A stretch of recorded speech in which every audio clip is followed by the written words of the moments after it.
Welcome to the Learning Pines YouTube. We hope this video helps. You begin by making the camera app ready. First, update to the latest iOS so the latest camera algorithms are available. Once done, free about 1-2 GB of storage to prevent automatic format fallback. Then open Settings and go to Camera. This is where you choose formats and control presets. You'll change capture outside the frame, preserve settings, and grid now.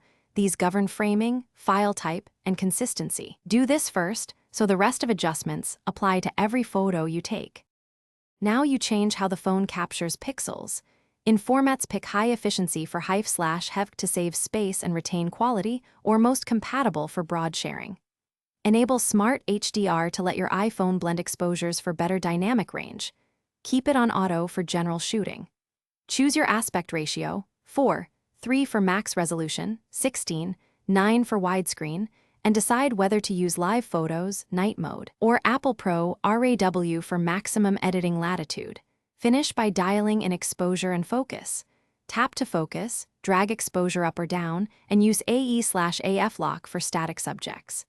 Switch lenses, 1x for standard detail, 2x for closer framing, ultra-wide for landscapes, and enable RAW only if you plan to edit, because RAW files are large but preserve detail. If quality drops or features disappear, restart the camera app, reboot the phone, and if necessary, reset settings under General right arrow reset. That usually clears misconfigurations and restores expected image quality.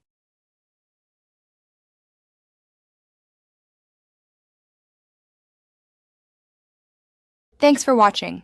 Consider subscribing if we helped you.